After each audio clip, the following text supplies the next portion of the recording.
Hello, good morning. I hope you're having a wonderful start to the day. You know what we're going to talk about. This heat, unrelenting, another triple-digit day. Today will make us hit 20 triple-digit days at DFW, which is the average for the entire summer. But we're going to tack on a whole lot more because I don't see a huge pattern change anytime soon, meaning high pressure is our dominant weather feature, and that keeps most of the state very hot and rain-free. Many of us, not just North Texas, topping out in the triple digits today, and those that aren't, your feels-like temperature will still make it feel like triples.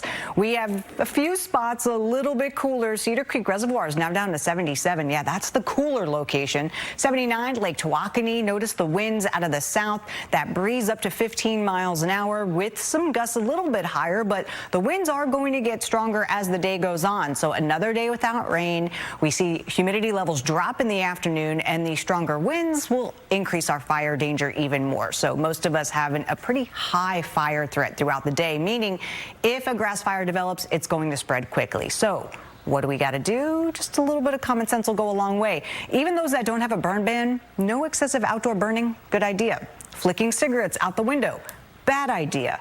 It's just those little things that can make all the difference when it comes to the fire threats and how they can impact us for the summer months and beyond when we're very, very dry. Thanks to this ridge still blocking anything from the southern plains, we've got strong to severe weather riding around it, though. Moving through Iowa this morning, severe storm warnings as well as tornado warnings currently here. Just a lot of wind and sunshine. Yeah, just a few clouds early on, but we'll call it mainly sunny today. 94 at noon. And even by noontime, winds gusting 25 to 30 possible, and that'll go through the rest of the day. Almost everyone topping out at the century mark, and I have DFW at 102 with a feels like of 106. So it's not that far off with the humidity levels dropping through the afternoon hours. Winds stay strong, not just afternoon, but also through the night. Still could see some gusts over 20 miles an hour.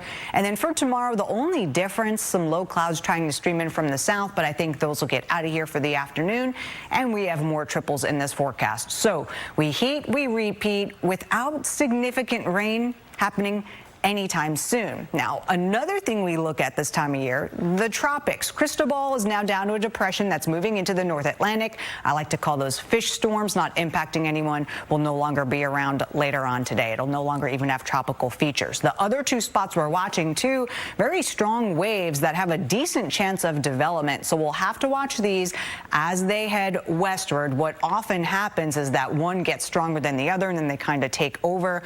But long-range models do have these moving generally due west, so we'll watch what goes on in the Caribbean over the next week or so. At this point, with our ridge staying across us, even if this gets into the Gulf, it's probably not going to bring rain our way. So that's kind of the bummer there, but we'll keep an eye on things for you. Peak hurricane season mid-September, so we've got a ways to go. There's your forewarned 7-day forecast with the main concerns here. Of course, the heat that continues, but our elevated fire risk today and tomorrow with the stronger south winds, and then the wind backs off slightly this weekend, increasing our temperatures a bit more. Mornings another degree or two warmer, afternoons easily in the triples. We're likely topping out around 103 to 104 starting Sunday, and that'll continue into much of next week.